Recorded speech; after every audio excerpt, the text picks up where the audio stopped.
President Trump hitting the brakes on striking key Iranian energy targets for 5 days. የፋርስ ባህረ ሰላጤ ምድር ውጥረት መቋጫው ቢርቅ እንጂ የሚቀርብ አይመስልም ይላሉ ፖለቲከኞች። ከዋሽንግተንና ቴህራን የሚወጡ የትንኮሳ መግለጫዎች የዚያን ምድር ውዝግብ እንዲህ በቀላሉ ለማርገብ በር የሚከፍቱ አይመስሉም። አንዳንድ ግልጽ ያልወጡ መረጃዎች ኢስላማባድ ቴህራንንና ዋሽንግተንን ለማደራደር እቅድ ይዛለች የሚል ጭምጭምታ ቢያፈተልክም ነገሩ ግን በአደባባይም አልወጣም። ከ48 ሰዓታት ወደ 5 ቀናት የተሸጋገረው የትራምፕ የጊዜ ቀነ ገደብ በኢራን ተቃውሞ ቢቀርብበትም ዛሬ ከዋይት ሃውስ የወጡ ይፋዊ መግለጫዎች እንደሚያመላክቱት ኢራን ወደ ድርድር የማትመጣ ከሆነ የገሃነም ደጆች ይከፈቱባታል ሲሉ ዶናልድ ትራምፕ መናገራቸውን ነው። 25 ቀናትን የዘለቀውና ኦፕሬሽን ኤፒክ ፉሪ የተሰኘው ወታደራዊ ጥቃት እንዲሁም እየተካሄደ ያለውን ድርድር አስመልክቶ የዋይት ሃውስ የፕሬስ ሴክሬታሪዋ ካሮሊን ሌቪት መግለጫም ሰጥተዋል። አሁን ላይ ዋይት ሃውስ ዲፕሎማሲያዊ ጥረቶች ካልተሳኩ አሜሪካ በኢራን ላይ የምታደርገውን ወታደራዊ ዘመቻ ታይቶ ወደማይታወቅ ደረጃ ልታሸጋግረው ትችላለች ማለቱ ጦርነቱ ወደ ግዙፍ ግጭት ስለማደጉ የሚያሳይ ነው የሚሉ ተንታኞች በርከት እንዲሉ አድርጓል። የዋይት ሃውስ የፕሬስ ሴክሬታሪዋም ካሮሊን ሌቪት ለጋዜጠኞች በሰጡት መግለጫ ፕሬዚዳንት ዶናልድ ትራምፕ በኢራን ላይ ጠንካራ ማስጠንቀቂያ ማስተላለፋቸውን ሲሆን ፕሬዚዳንት ትራምፕ እንዲሁ አይዝቱም፣ ኢራን በድጋሚ የተሳሳተ ስሌት ውስጥ መግባት የለባትም፣ ያለፈው ስህተቷ ከፍተኛ አመራሮቿን የባህር ኃይልና አየር ኃይሏን ብሎም የአየር መከላከያ ስርዓቷን እንድታጣም አድርጓታል ብለዋል። አሁን ላይ የሴክሬታሪዋ መግለጫም የወጣው በሁለቱ ሀገራት መካከል ያለው ወታደራዊ ውጥረት በከፍተኛ ሁኔታ በጨመረበትና ፕሬዚዳንት ትራምፕ ለኢራን ያቀረቡትን የሰላም ስምምነት መቀበል እንዳለባት እያስፈራሩ ባሉበት ወቅት ነው። ከዚህ በኋላ ለሚከሰተው ለማንኛውም አይነት ጥቃት ተጠያቂዋ ቴህራን ወታደራዊ ሽንፈቷን ለመቀበል ፈቃደኛ ለመሆኗ ነው ሲል አስጠንቅቋል። የዋይት ሃውስ መግለጫ ውጤታማ ውይይቶች እየተካሄዱ ባሉበት በዚህ ወቅት በኢራን የኃይል መሰረተ ልማቶች ላይ የሚሰነዘሩ ጥቃቶች በጊዜያዊነት እንዲቆሙ ቢደረግም ኢራን ግን ከትንኮሳዋ አልታቀበችም። እናም ቴህራን ከባድ ነገር ከፊቷ ተጋርጦባታል ይላሉ የዋይት ሃውስ ፖለቲከኞች። ይህ ጠንካራ ማስጠንቀቂያ የወጣው ዋሽንግተን በቅርቡ ያደረገችውን የታክቲክ ማስተካከያ ተከትሎ ነውም ተብሏል። በሳምንቱ መጀመሪያ ላይ የአሜሪካው ፕሬዚዳንት ዶናልድ ትራምፕ በተለይም የኢራን የኤሌክትሪክ ኃይል ማመንጫዎችንና ወሳኝ የኃይል መሰረተ ልማቶችን ኢላማ ያደረጉ ወታደራዊ ጥቃቶች ለጊዜው እንዲራዘሙ ማዘዛቸው ይታወሳል። ይህ ለድርድር ቅድመ መደላድል ለመሆን ያገለግላል ቢባልም ቴህራን ግን እምቢቷን ቀጥላለች። ይህ ደግሞ ሌላ ዙር ጦርነት መምዘዙ እንደማይቀር ይገመታል። እንደ ፕሬስ ሴክሬታሪዋም ገለጻም ይህ የጥቃት ማቆም ውሳኔ የተላለፈው መንግስታቸው እጅግ ውጤታማ ሲል ከገለጻቸውና ከኢራን ተወካዮች ጋር ለ3 ቀናት ከተደረጉ ንግግሮች በኋላ ነው ቢሉም ቴህራን ግን ምንም የማውቀው ነገር የለም ስትል እያስተባበለች ነው። ዋይት ሃውስ እንደገለጸው ቴህራን ለንግግር ፈቃደኛ የሆነችው ባለፈው ቅዳሜ የአሜሪካው ፕሬዚዳንት ባስተላለፉት ማስጠንቀቂያ ሳቢያ ሲሆን ይህም ቀሪዎቹ የኢራን አመራሮች ከዚህ አስከፊ ጦርነት የሚወጡበትን መንገድ እንዲፈልጉ አስገድዷቸዋል ይላል የዋይት ሃውስ መግለጫ። ትራምፕ ተደጋጋሚ ዛቻ መስጠታቸው አንዳች ከባድ ነገር እንዳይስቡ ያስፈራል የሚል ስጋት እንዳለ አንዳንድ ፖለቲከኞች እየተናገሩ ነው። ከውስጥና ከውጭ ጫና የበዛባቸው ዶናልድ ጄ ትራምፕ ምናልባት በኢራን ላይ ግዙፍ ዘመቻም ሊያደርጉ ይችላሉ የሚል ስጋት የገባቸው ተንታኞችም በርከት እያሉ ነው።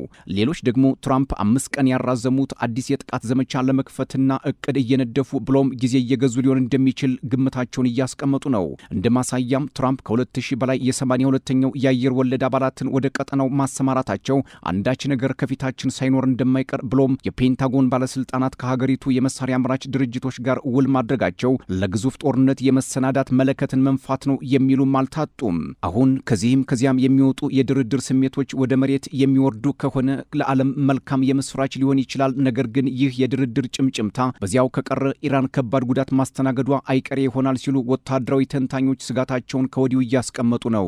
የአሜሪካ መንግስት እንደገለጸው ደግሞ የኢራን ባለስልጣናት የኒውክሌር ምኞታቸውን በቋሚነት ለማክሰም እንዲሁም አሜሪካንና አጋር ሀገራትን ስጋት ላይ የሚጥሉ ማናቸውም እንቅስቃሴዎችን ለማቆም ከዋሽንግተን ጋር ለመተባበር የሚያስችል ልዩ ዕድል እንዳላቸው አመልክቷል። ይሁን እንጂ ቴህራን አሜሪካም ያቀረበችውን ባለ 15 ነጥብ የሰላም ማዕቀፍ በይፋ ውድቅ አድርጋለች ሲል ዋይት ሃውስ በጽኑ ኮንኗል። ሆኖም የትራምፕ አስተዳደር የዲፕሎማሲያዊ ግንኙነቱ እጅግ ሚስጥራዊ ባህሪ እንዳለው በመጥቀስ በሁለቱ ሀገራት መካከል በአሁኑ ወቅት ክርክር እየተደረገባቸው ስላሉት ዝርዝር ጉዳዮች በግልጽ ይፋ ለማድረግ ፈቃደኛም ሳይሆን ቀርቷል። ዋይት ሃውስ የአሜሪካ መንግስት ኦፕሬሽን ኤፒክ ፉሪ ወይንም ዘመቻ ግዙፍ ቁጣ በተሰኘው ወታደራዊ ዘመቻ የተመዘገቡ የጦር ሜዳ ስኬቶችን በተመለከተም አጠቃላይ መግለጫ ሰጥቷል። በአሁኑ ወቅት 25ኛ ቀኑን የተሻገረውን ዘመቻ ለማሳካት ከ4 እስከ 6 ሳምንታት ይፈጃል ተብሎ ታቅዶ ነበር። ሆኖም ዋይት ሃውስ የአሜሪካ ጦር ኃይሎች ከተገመተው የጊዜ ሰሌዳ እጅግ ቀድመው እየተንቀሳቀሱ መሆናቸውንና አስደናቂ ወታደራዊ ጀብድ ማስመዝገባቸውን አረጋግጧል። በዚህ ጦርነት አሜሪካ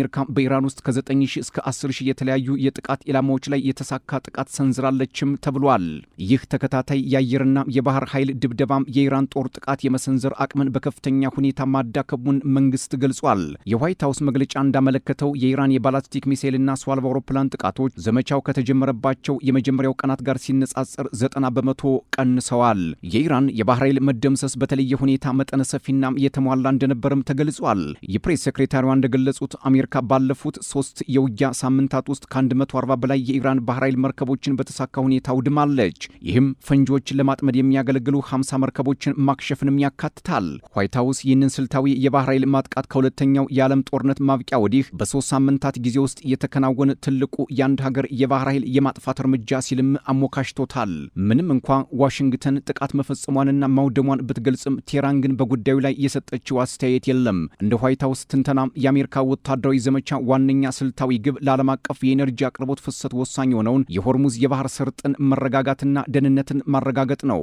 የአሜሪካ ጦር በስትራቴጂካዊው የባህር ሰርጥ ጠረፍ ላይ የሚገኝ የከርሰ ምድር ወታደራዊ ተቋምንም ለማውደም ባለ 5000 ፓውንድ ፈንጂዎችን ተጠቅሟል። ዋይት ሀውስ በዝርዝር እንዳብራራው ይህ በምድር ውስጥ የተገነባም ተቋም እጅግ ዘመናዊ የሆኑ ጸረ መርከብ ክሩዝ ሚሳኤሎችንና ተንቀሳቃሽ የሚሳኤል ማስወንጨፊያን ጨምሮ ወሳኝ የባህር ጠረፍ መከላከያ መሳሪያዎችን ለማከማቸት በኢራን ጦር በንቃት ጥቅም ላይ ይውል ነበር። ነዳጅ ጫኝ መርከቦችም በሆርሙዝ የባህር ሰርጥ በኩል ያለምንም እንቅፋት ጉዟቸውን የሚቀጥሉበት የጊዜ ሰሌዳ በተመለከተ ለቀረበላቸው ጥያቄ የፕሬስ ሴክሬታሪዋም የተወሰነ ቀን ከመናገር ተቆጥበዋል። ይሁን እንጂ አስተዳደሩ የሎጂስቲክና የደህንነት ሁኔታዎች በሚፈቅዱት ፍጥነት ይህንን የባህር ላይ ግብ ለማሳካት እየሰራ መሆኑን አረጋግጠዋል።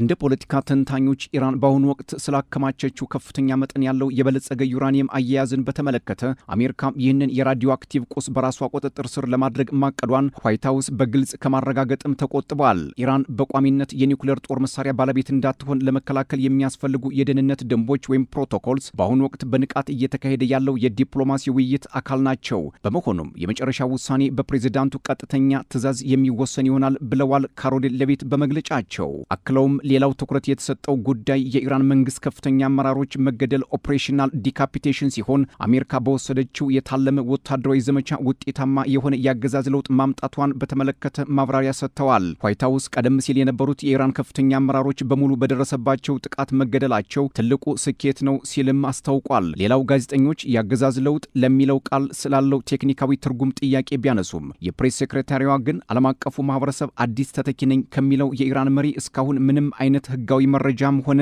ምስል አለማየቱን፣ ይህም የአገዛዙ የሥራ አመራር መዋቅር በተግባር መቀየሩን እንደሚያረጋግጥ አመላካች ነው ሲሉ ያልተመጣጠነ መልስ ሰጥተዋል።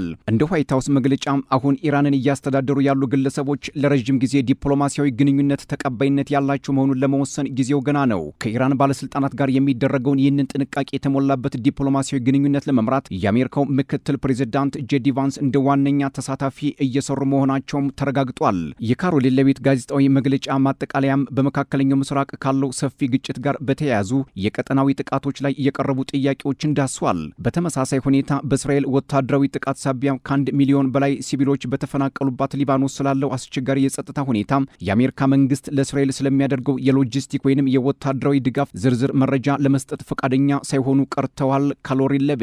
ይሁን እንጂ ዋይት ሀውስ በኢራን አገዛዝና በተላላኪ መረቦቹ የሚሰነዘሩ ቀጠናዊ ስጋቶችን በፍጥነት የማስወገድ ሰፊና ስልታዊ ግብ እንዳለው በድጋሜ አረጋግጧል። አስተዳደሩ በተለይ ሄዝቦላህ ሊባኖስን ለረጅም ጊዜ ሲያሸብር የቆየ ዋነኛ የኢራን ተላላኪ ድርጅት መሆኑን በግልጽ የጠቀሰ ሲሆን ይህም ቡድኑ በቀጠናው ያለውን ተጽዕኖ ለማዳከም የሚደረጉ ጥረቶችን አሜሪካ መደገፏን እንደምትቀጥልም ይፋ አድርገዋል። የአሜሪካ መንግስት ባሰማራው ሰፊ ወታደራዊ ኃይልና በወሰደው ጠንካራ የዲፕሎማሲ አቋም ግጭቱ ወደ ማብቂያው በሚቃረብበት ወቅት ዓለም አቀፍ አጋሮቹን ከራሱ ስልታዊ ግቦች ጋር የማስማማት ሙሉ እምነት እንዳለውም ካሮሊን ሌቪት አክለው ገልጸዋል።